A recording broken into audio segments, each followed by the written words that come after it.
We've discovered, those of you who are following my show regularly, that the cannabis plant, if you smoke it, you destroy most of the medicine, although you get a result from that. If you make it into an oil and you eat it, it's much more powerful. So you could see in other depictions, you might have the Divine Mother holding a pot plant. And today in the marijuana movement, you see all kinds of ways that the pot plant, you know, that 5 or 7 leafed leaf is shown in many different ways. It's kind of revered. But as Krishnamurti said, a symbol that is a galvanizing or organizing symbol for some people can also mean somebody else hates you. You show a swastika to somebody in the Second World War who was hoping that their homelessness would be addressed by the Third Reich, would revere the swastika. On the other hand, later on, when you saw the atrocities that happened in World War II, people would be very fearful when they would see a swastika.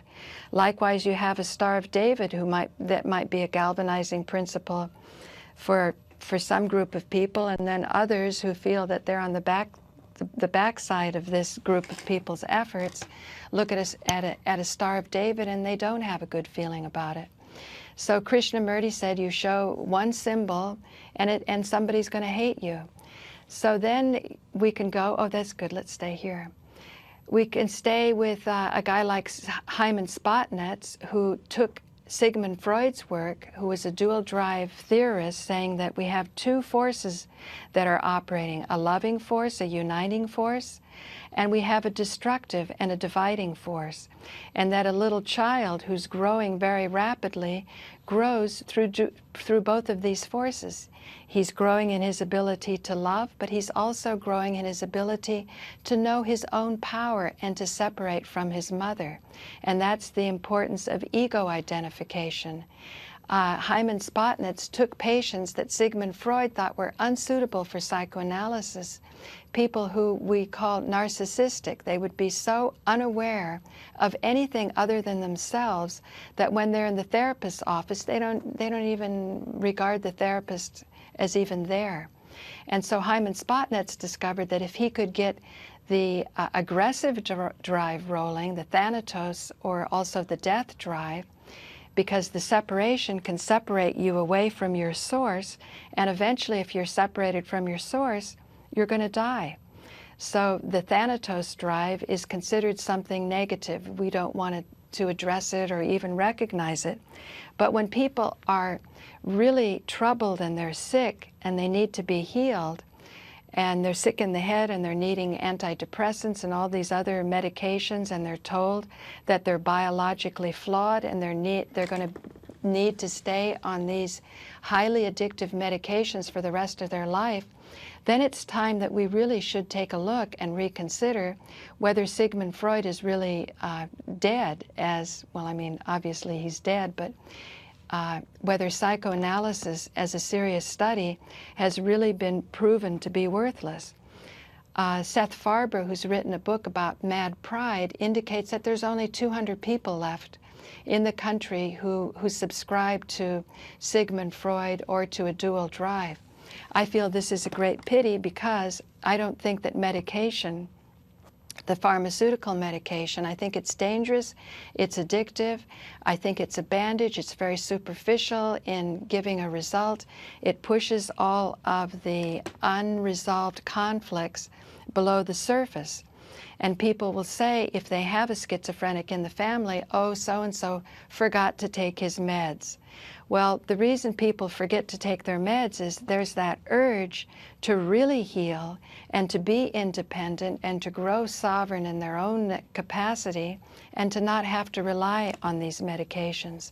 And so they stop the medication. But I think that Seth Farber, in saying that, you know, just say no to meds, I don't think that's correct either, because it's very difficult once you start on these pharmaceutical, highly addictive medications to get off of them. So there again, you've got a drug as a power object, but this particular power object is in the hands of the pharmaceuticals, and the pharmaceuticals have their whole army of people to get you to take these. They'll convince you that psychoanalysis wasn't any good, and yet when I looked at the police dash camera, I saw all kinds of evidence of highly sophisticated understanding of the process of intervention, which in the hands of a skilled and loving therapist can bring about healing. In the hands of a policeman who's working not for the people but for some special interest to protect a monopoly, like in the case of marijuana, will use very sophisticated psychological intervention techniques for you to give up your rights and for you to consent to their behavior. People looking at the dash camera that I've posted on freedomfirstparty.net have said, well, Paula, this isn't how you told it. You said your head was smashed into the hood of the police car. What I meant by that was the way my hands were pulled up, there was no other way for my head to go except into the hood of the car. Now, the policeman, just because he was being polite to me, doesn't mean that he wasn't abusing me, either physically by handcuffing me and handcuffing me painfully and very tightly, but even more, abusing me by psychologically beating me up. He would say, don't resist me. Don't pull away. Well, you keep hearing these things about, oh, you know, big felonies that you get for resisting arrest. So you don't want to be culpable for resisting arrest. So you go, I'm not resisting you. But the truth of the matter is, as a free citizen, you have every right to resist an unlawful arrest, all the way up to the point of protecting yourself with lethal force. Now, nobody likes the idea of having to kill anyone, not even a police officer, but this is why police officers approach cars with great trepidation, because in truth, you have every right to protect your property under the Second Amendment. But I feel, because I've sort of married into my husband's religion, which is a hippie, he's a peaceful hippie, he doesn't carry a gun, so I respect that. And I'm saying, instead of a gun, let's use cameras. And cameras are very powerful, or even tape recorders. But you know, Paula, I don't think anyone has a right to carry a gun, not even a police officer. I don't believe in the Second Amendment. Okay. Because it's gotten, yes, we had a right, but the right's been abused, especially by illegal use of handguns. Okay. And automatic weapons. I mean, what's the purpose of having military-style machine gun? Is there a purpose to having that? Militias are not a functional aspect of the society anymore. Okay, I would agree with you, Alan, that we don't need to have weapons if the society is at peace. But if somebody has harmed you, like I myself had a gun under my bed, under my pillow, because I used to live in a rather dangerous part of Berkeley, California, and my boyfriend wasn't with me all the time.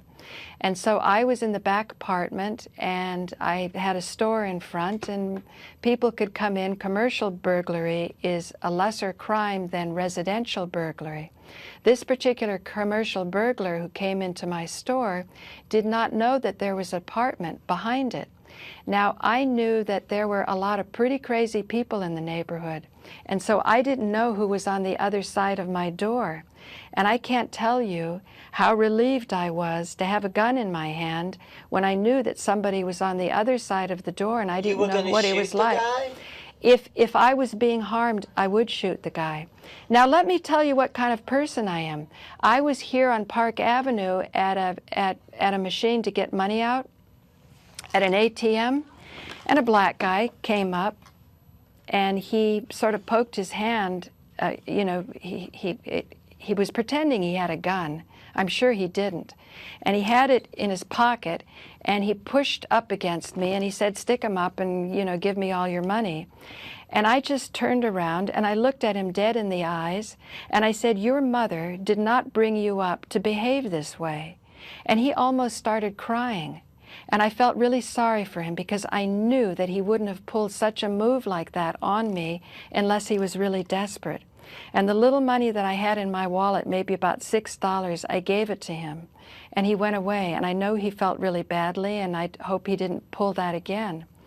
That's just one case in the ATM machine place. So it's not like I won't be able to use tongue food. If you had a gun, let me finish. You would have shot the guy, and I don't think that would have accomplished anything. No, let me finish, Alan, because I want to talk about what really protects the people.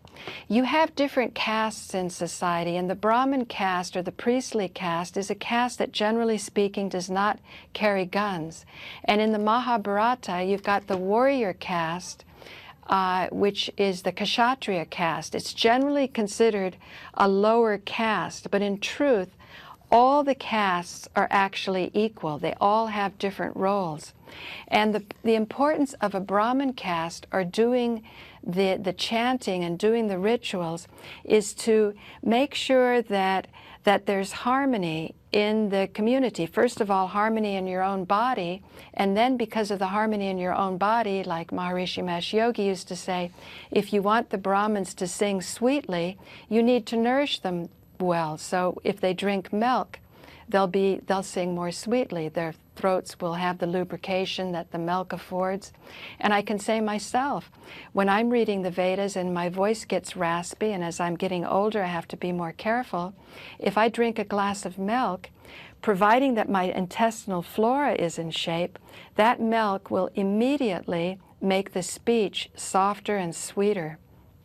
Now, if the Brahmins are not really making the connection, if they're just sort of rattling off verses, and if they're collecting money, and if they're taking advantage of their position, they're not really making the connection.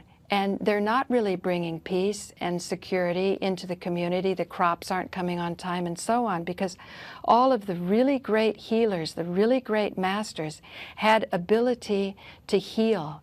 You know, raise the dead is one extreme example, and Jesus wasn't the only one that's done it. You've got Qigong masters that could go into the market and take a fish whose eyes are cloudy, it's been that dead, and put the qi into them and bring the fish back to life. Healing the blind, healing the lame, there's almost a protocol for it, and it goes throughout the world. These people have great power. Now, what are their weapons? You don't see a gun in the hands of these people, but you have the weapon that they've been educated. One of the greatest weapons is to understand what the law is. And the importance of the Second Amendment is simply to say that insofar as you do have weapons, you want these weapons to be in the hands of the sovereign, the one from whom all law emanates. Now, if government is supposed to be the protector of the people, and the sovereign people are the ones that are supposed to have power, if there is such a thing as a weapon, then they should be entitled to carry that. I choose not to carry a gun, but I do choose to carry cameras, and I choose to protect my access to the community so that I can share these images that the camera gives me. Another weapon is the cannabis plant. If you see cannabinoids as neuroprotectants, and I know, Alan, you have something very profound to say about plants and the essence of a plant and why you think a cannabinoid is sort of a silly term, and it made a lot of sense to me what you said. But throughout the ages, you can see that this cannabis plant has been revered, and yet we're living in a society which I feel has arbitrarily and unconstitutionally made this plant unlawful, illegal. But you can't take something that, you know, as Constitution Man himself said, there's a verse in the Bible saying that you have access to the herbs that can purify your blood. And if your blood is purified, you're going to be stronger. So that plant is regarded as a weapon because it's not only purifying your blood, it's going to make you think better. So you can actually start to, in a more relaxed way, see connections that you didn't see before. And that's why you would want to, if you want to relegate a people that you want to oppress, that you want to enslave, you're going to want to make them less powerful so you can do that.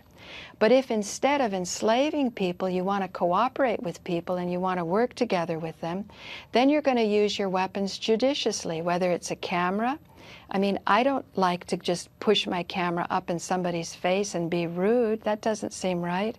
But I want to be very skillfully and artfully collect certain images that I think is important and that should be in the public's awareness, and that's why fair use is so important.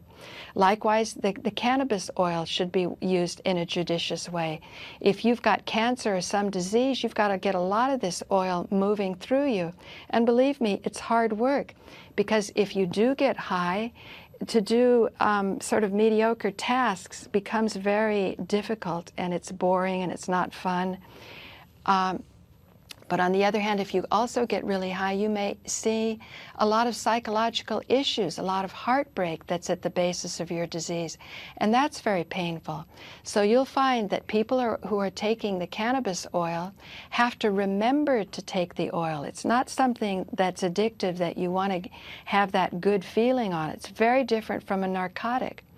So you've got weapons like an arms or a gun, and in that Supreme Court ruling it said it didn't mean that you had this right in an unlimited way and that you can use it in any way whatsoever or any type of weapon whatsoever. But take a careful look at whatsoever. It just means free speech should also be used not in an unlimited way. You shouldn't restrict the freedom in any way, but when you use it, you want to use it with tact and concern, because you have a contract running all the time with people. If you say things that are so outrageous that you alienate them, they're not going to understand you. Jane Goldberg has said that she's waited 10 years for the opportune moment to make a psychological intervention whereby the patient can be healed. He could see something that hasn't been going right, and somebody reveals something to him, and he goes, wow, I had it all wrong. So when you say, Alan, you don't like the Second Amendment, you're completely against it, you're still speaking with power and with authority, that whoever Alan Steinfeld is and whatever he believes in, if people have grown to respect that platform of authority, then they're going to say, well, Alan tells me I shouldn't have a gun, therefore I think it's a good idea for me not to have a gun. Well, no, not just that person. All people. I don't think guns should be manufactured. No, but what I'm trying to say is that what you have just expressed is an authoritative dictatum. But what they're saying is that the Second Amendment has evolved over time. That say you're a farmer and you grow a crop, like the other day, and you were there on September 11th, Tom Kennedy called in. And he said he's been a regular viewer and he's followed things carefully. He's also been one of my only donors this year. He recently sent $50. And thank you, Tom. It was so important and we used it so well. And it also makes you feel so appreciated when you see some kind of indication of appreciation. I didn't remember that at the time that he called in. And he seemed rather agitated, and he kept pushing that the Founding Fathers were the founding landlords. Now, I don't have anything against landlords per se, but a landlord has an agreement with the tenant so that the tenant can work the land to create the wealth, and then people share it.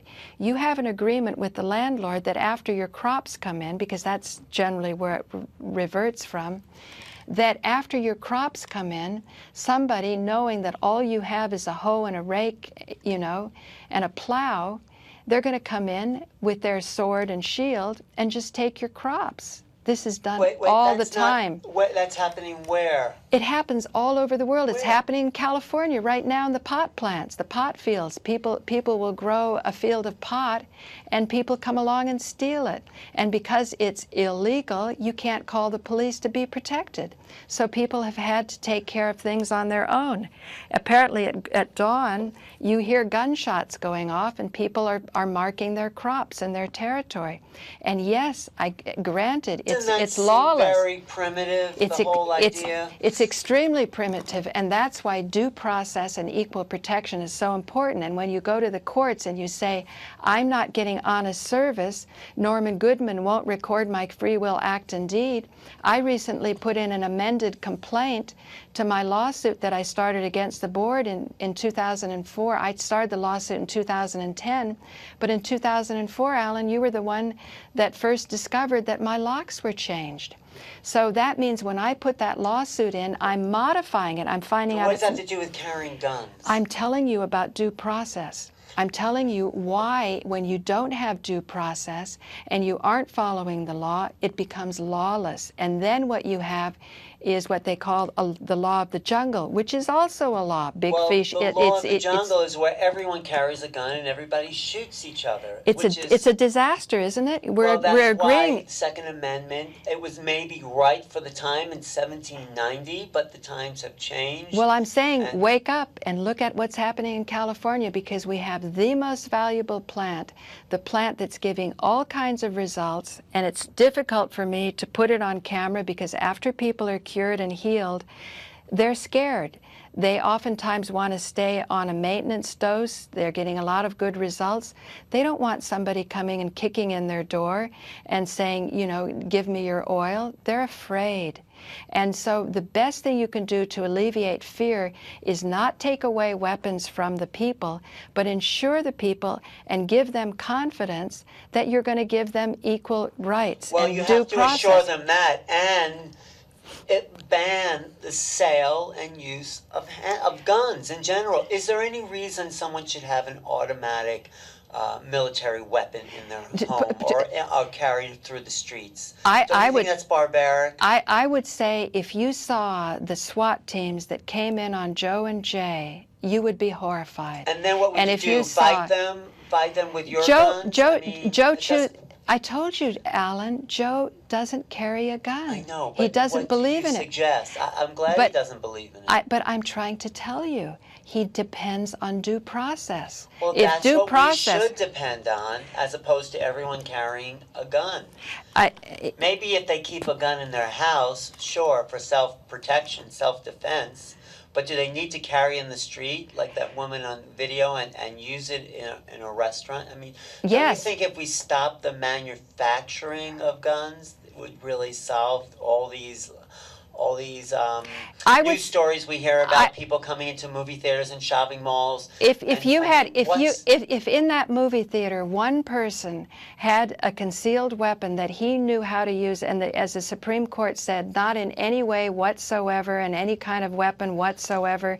Let me finish, Alan. The point is, where'd the guy get the guns to kill all those people in the movie theaters? Who's selling those guns? If you keep interrupting me, I'm going to wish I had a gun to shoot you so I can finish. Well, you're exactly the kind of person who shouldn't have a gun. But let me tell you, Alan, the reason I wanted to express that is because feelings are powerful. And when that's the problem with guns. And you get your feelings into a gun, and boom, I don't like what someone says. Well, I have a gun, and then of course you probably regret it, but in the moment, the feelings is what shot that gun. Can you understand why I wanted to shoot you right now? It's great to express that, but I'm glad you don't have a gun. But do you understand why I said that? I understand why you might be frustrated, but I don't think the gun metaphor is appropriate for anybody. Do you understand why I continue to want to shoot you?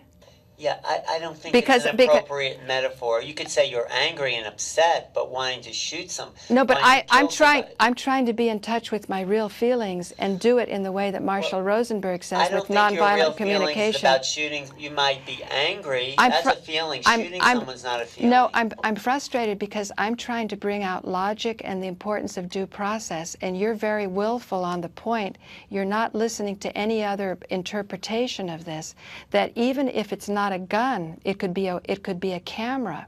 People could just as easily say not everybody is entitled to use a camera. I think that's a totally different argument between guns and cameras. No, it's not. Well, it actually is, because a camera won't kill somebody. A gun does. But do you see how authoritarian you are? You say, well, it actually is, and that's the end of it. That's a type of gun. Oh, you don't think there's a difference between a camera and a gun? No, what I'm trying to say is that authoritarian statement is a statement of power. It's as if a bullet. Well, that's a fact. It's as if it's a fact. It's an observation. And that's a bullet. There's a difference between, and that's a bullet.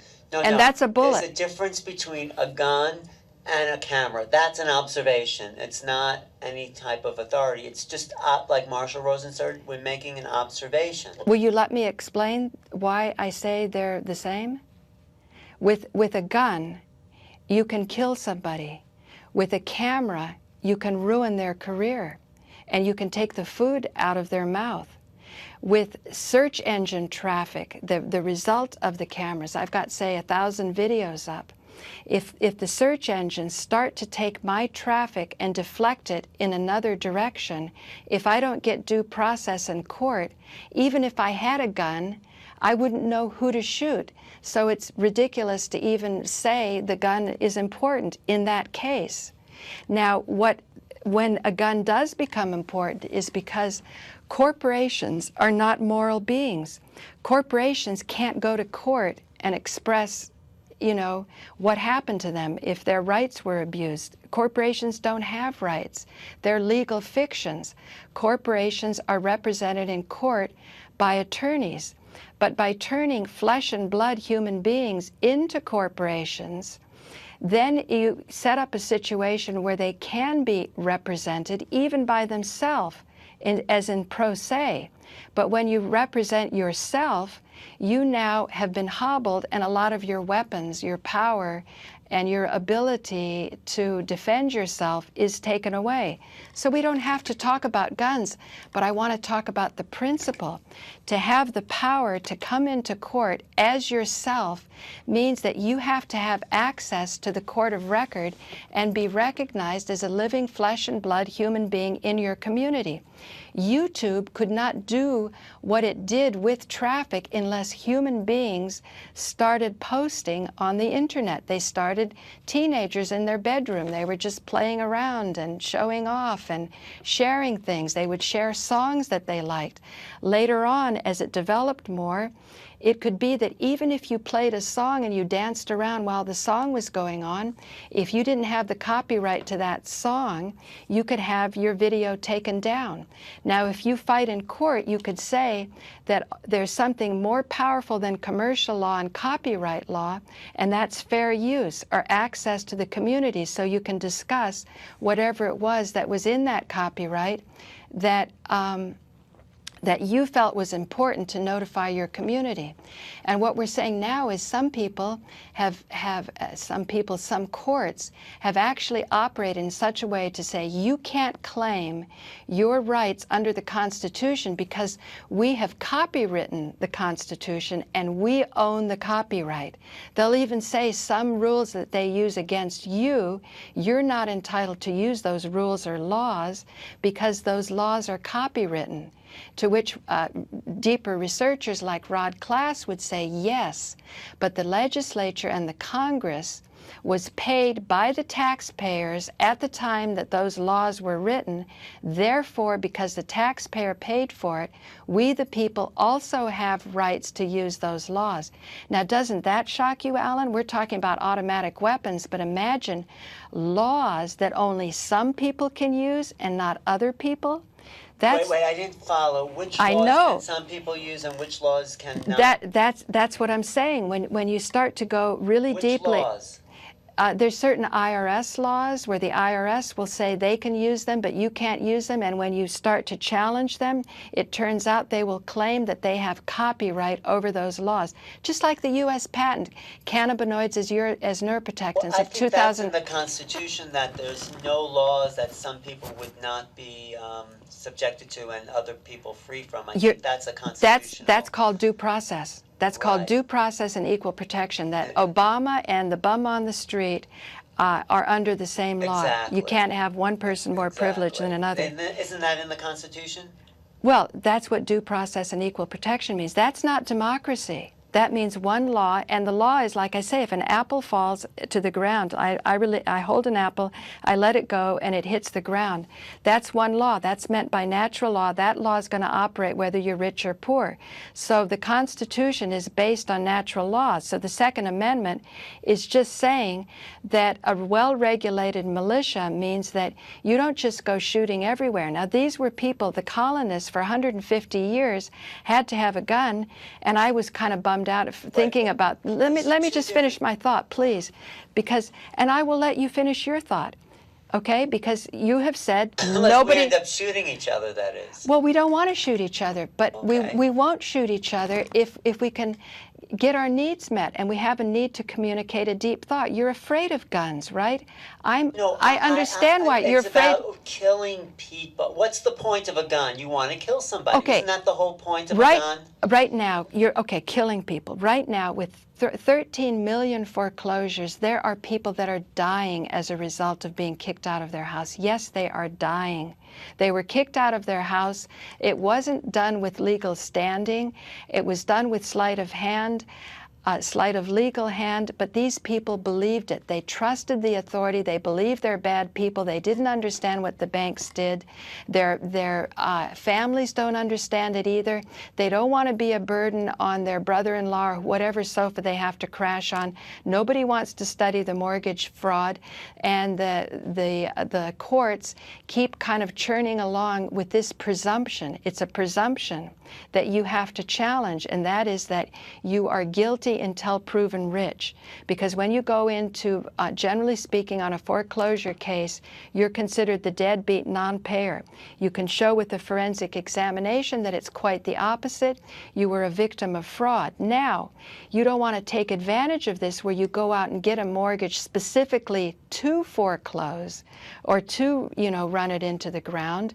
That's not correct either, and that's what's meant by common law, is you need a society where people are honoring their weapons, their contracts, and any weapon that is used by government to protect that is okay. And that's why we say, okay, let's give the government the right to regulate things, or let's ban the creation of weapons. No more weapons are going to be made by anybody, and we're all going to be living blissfully, peacefully, happy. And when somebody grows all his pot crop and somebody else is deadbeat and lazy and doesn't want to go through all of the trouble of finding the good strains and digging the deep holes and fertilizing it and all of that, but he'd rather come along and just steal it, we'll just go up to him and just try to talk reasonably.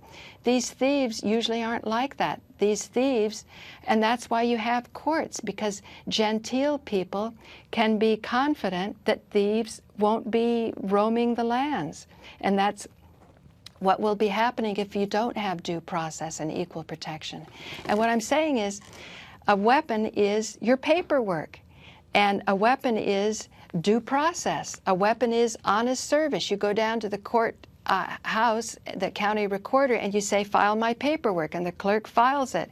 Then the lawyers look over it, the judge looks over it, you discuss it. If there's anything wrong with your argument, you throw it out, the judge rules against you, that's fine. But what about when you go down like I did on August 31st and you submit an amended complaint that was outside of their very tight form that you had to fill out to stop a foreclosure?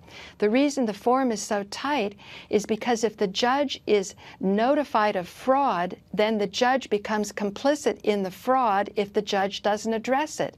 So in my case, when I went back, I heard a few days later, because I didn't like that I had to stamp it saying not a compared copy.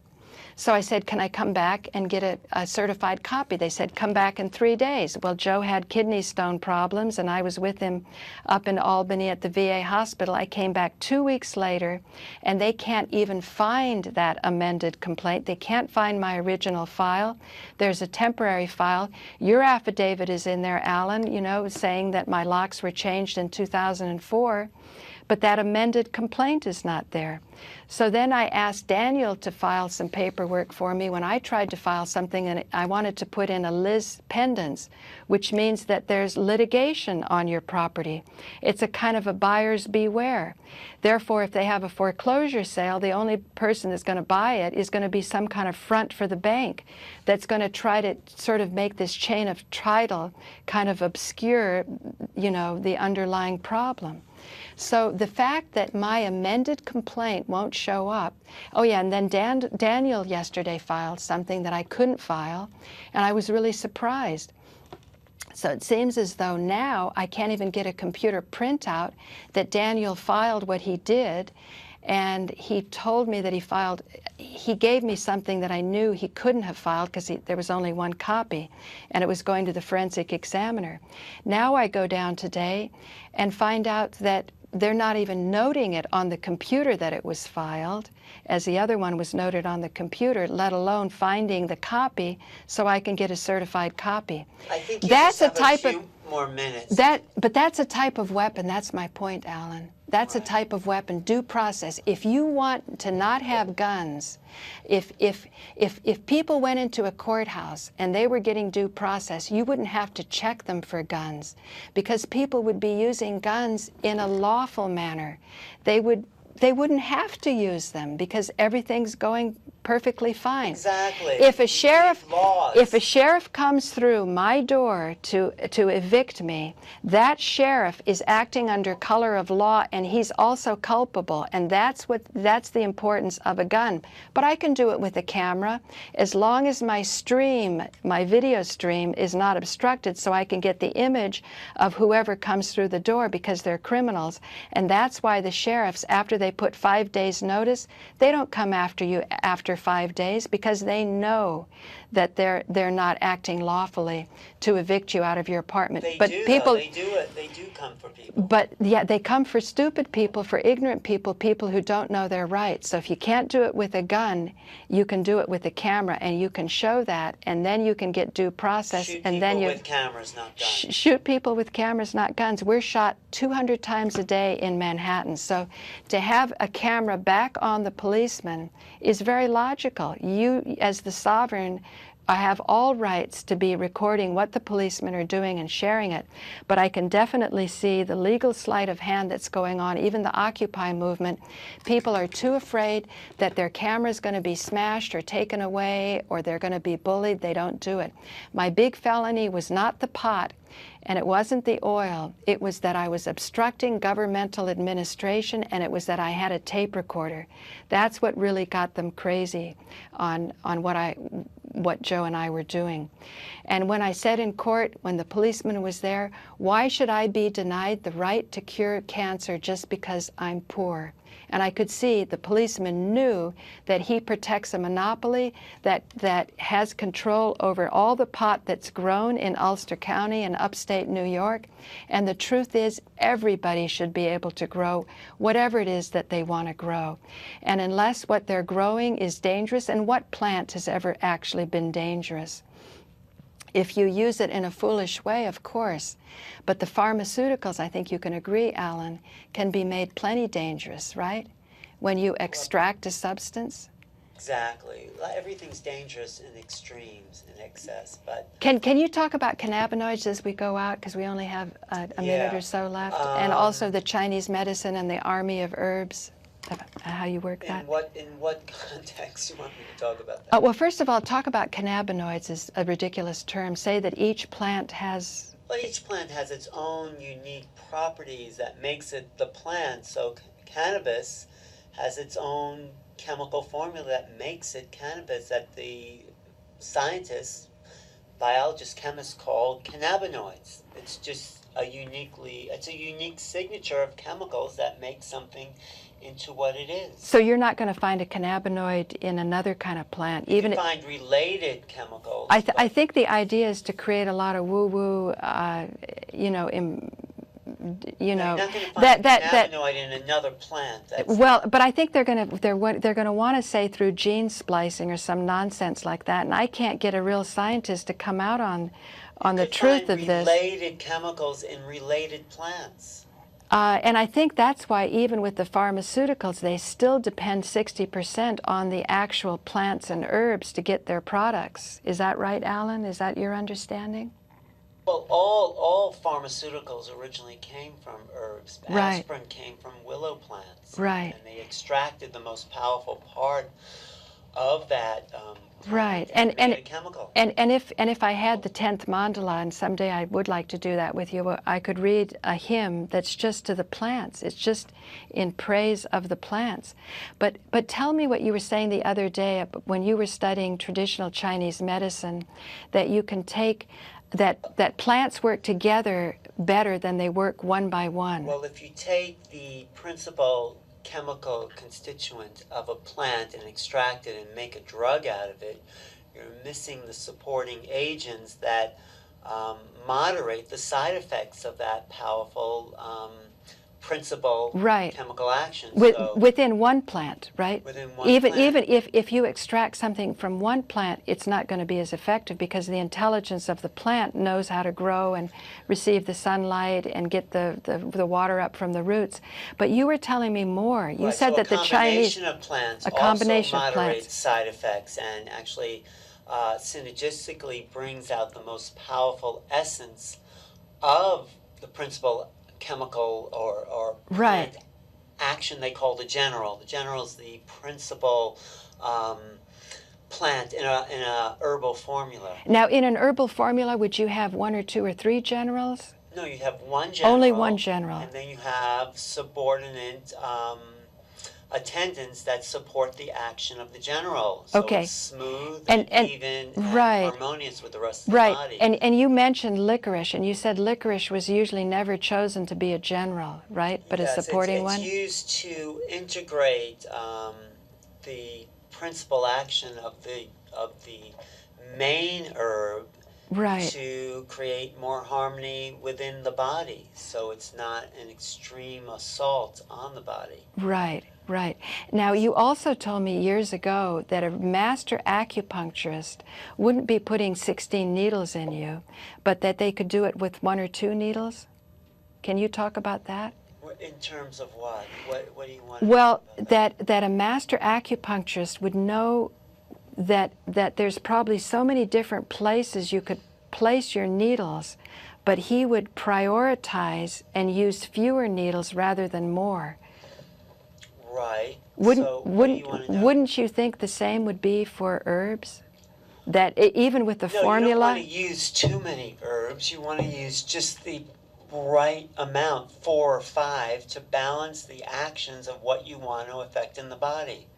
And would you say an herbalist that isn't as good, because he might worry that he might miss the important one and hope that the body just sloughs off the unnecessary one? And so he gives like 15? No, I don't think any herbalist would do that. Well, actually, I was counting. Joe got 12. In Chinese? He's seeing the doctor now. There are some formulas that are that complex. If the condition is complex. If the condition, but when you did acupuncture, would you have complex needle arrangements, or were they aiming to have less? Well, you do have to look at what is the main complaint, the chief complaint, and you want to treat the chief complaint, but if the chief complaint isn't the cause, the underlying conditions are also important. So you have to evaluate, well, what's causing the chief complaint? What are the underlying conditions? And you don't treat the leaves, you treat the roots. Right. So you have to treat the underlying conditions about the main complaint, and then you work your way into the body on deeper and deeper levels. I think if you want it to be democratic, acupuncture, all needles are created equally, right? But all plants aren't created equally, so different plants... But all points are not created equally on the body, I mean, in some sense, but there are some points that have a deeply energetic effect as opposed to others. I see where you're going to on that, because if you eat different plants, they still have to go the same path through the esophagus and the stomach and be digested that way. Right. Whereas a needle, whereas needles you can actually place it in different parts of the body where you've got the energy flowing, or not flowing. Are more powerful. Or not flowing. I think. Well, maybe a master acupuncturist would be able to use any point as powerful. Have you heard of that foot bath where they put a little electrical ionizer in and stuff comes off the bottom of your feet? Yes. Have you seen that? I had that done yesterday, and one of my feet had a lot of stuff come off and one not as much. And when Kurt hit me on my knees, the one where not much was coming off was almost numb, so it was like I was blocked. Isn't that interesting? I don't know about those baths. They've been proven not to be what they appear to be, all that stuff coming out of the body. I got some good results with it because I could like go into a peaceful meditative state, and I felt like I could help the flow as it was decharging. But I admit, purification itself is no cure. That I see. Right. This has been a wonderful discussion, Alan. Do you have any last thoughts? Went over, but you know, I had to restart the DVD because I did a second track on the DVD because I'll explain to you. Did I get 58 minutes? Well, plus, in total? Well, yeah, in total you have that. Yeah, over. Yeah, okay. Over. Can you help me edit it now? Can I? Because I can't. Oh, can you just come in on this maybe with the robo camera? Because I want to show the hemp oil. And then just say one thought. Maybe this camera 1 or 2. If I walk forward, does it automatically? Oh yeah, good, there. Yeah. And I wanted to point something out. Molly Cheshire designed this. Yeah, come in a little closer. And it says medicine of the future, hemp oil, and active ingredient THC. And that's too close. Yeah, a little farther back. It's not only the medicine of the future. I can have some more images coming up to say it was also the medicine of the past. And we can show some old bottles that were used even as early as, or as recently as in the 1920s. But it's recognized again and again when people, if they're lucky enough to have access to it. And it's expensive. You know, it takes a whole pound of bud to render it into oil. And it takes about 2 ounces to take a typical cancer patient through a 90-day treatment. So I just wanted to go out on that. Thank you again, Alan. It's really been a pleasure going through, you know, all of the processes of love and hate, the different emotions, different feelings, so that we can arrive at a greater knowledge. Thank you.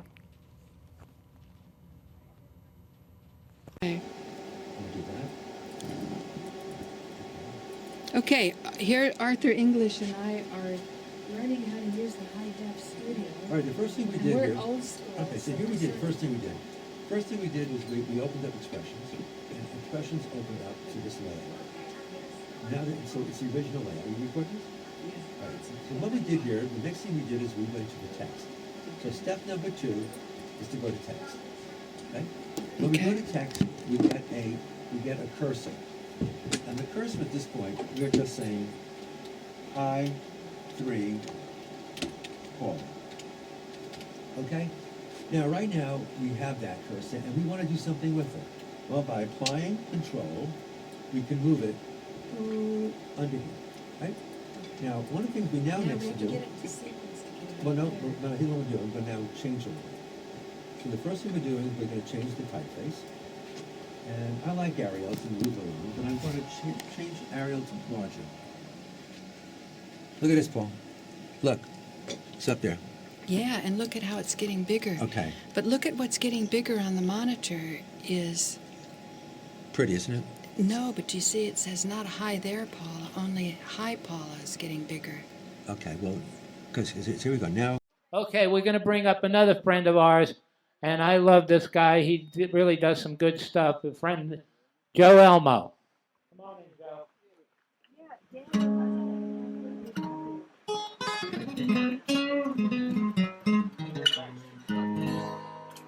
Let me know when you're ready.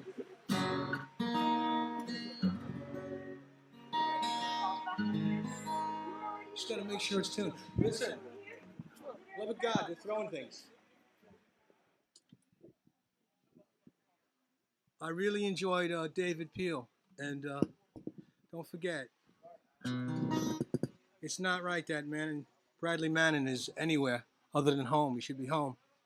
And this is Joe's birthday. So I'm going to open it up with what I called Volume Up. Is this any better?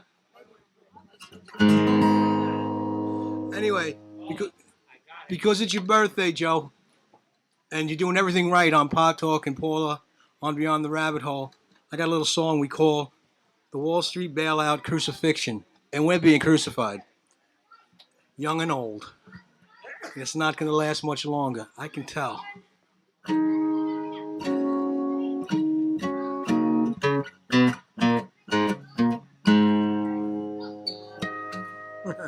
It's getting old. We're tired of being told it's the same old story again. We're tired of the war and the lawyers when they're lying in the White House next year. It's like a train, and Congress is insane. They keep following the money.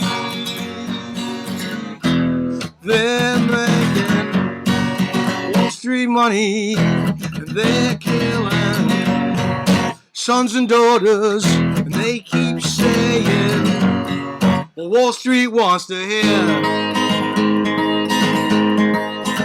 The Dow is up, your market's high, and we're tired of your lies, 'cause we all know that you do nothing.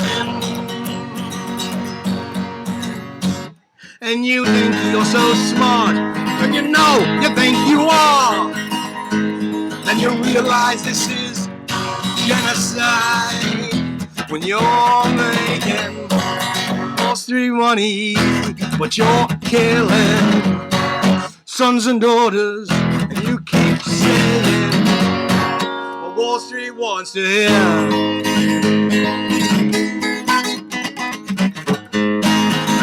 They bailed you out, they bailed you out. Can you tell us what that's about? We already know it's treason,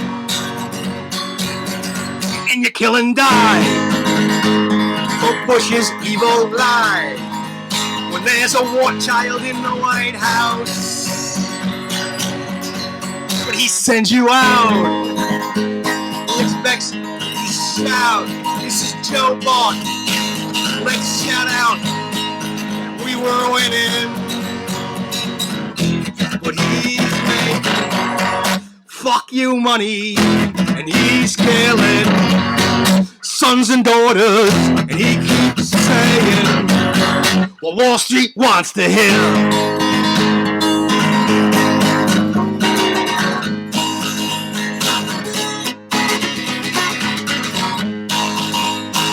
O'Reilly's on at night, but he's a puppet for the right, you know? He pretends to be the newsman.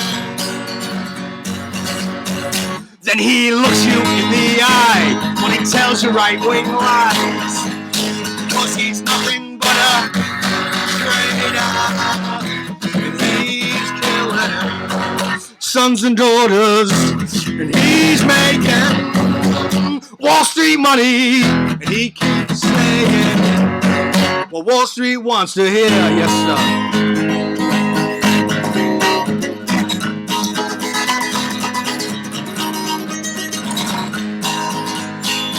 Obama's making plans with his selfish Wall Street friends, because he's just another politician. Change this, and the media has died, and they spin the news with a lie, while they're following the money. They're making Wall Street money. They're killing sons and daughters, and they keep saying what Wall Street wants to hear.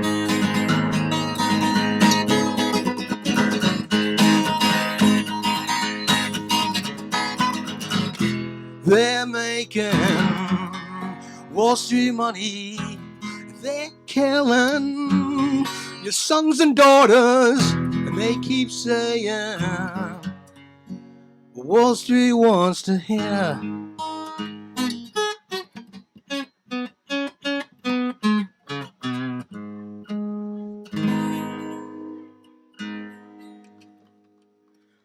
enough of them.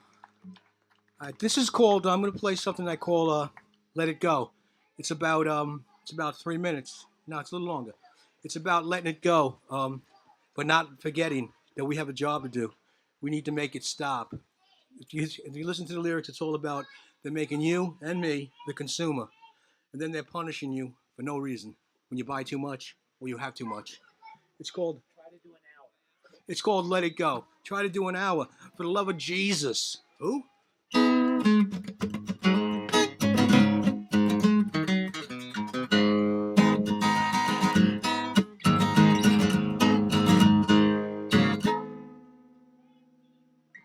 When you close your eyes and you look inside, till you realize. When you close your eyes, they're using you. You're being compromised. They're using you. Yes, sir. You're being compromised. When you close your eyes, do you understand? Did you realize? When you close your eyes, they're using you. You're being compromised.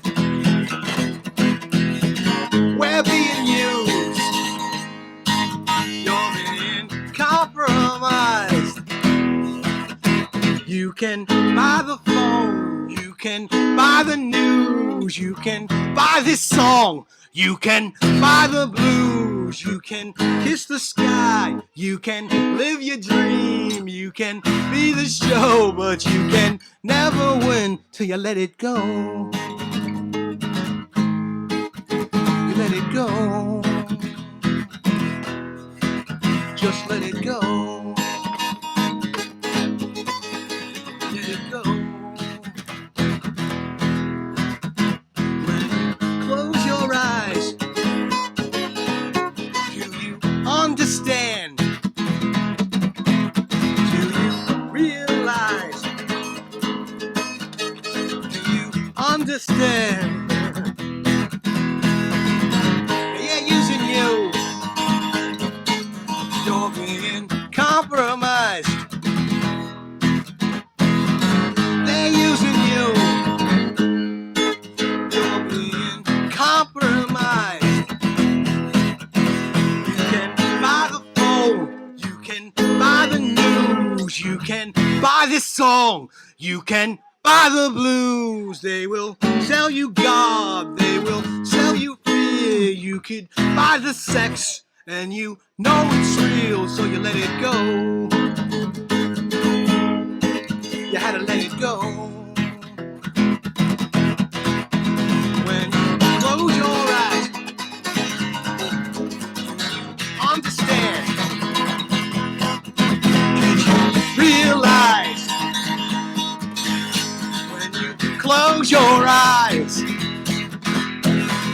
they're using you. Compromised. We're all being used. We're all being compromised.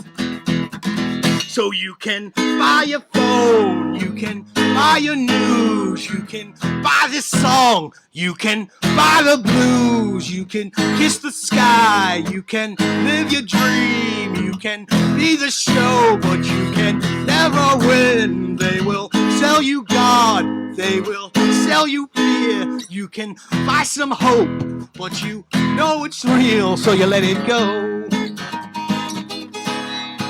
We had to let it go. Oh, just let it go. Just let it go.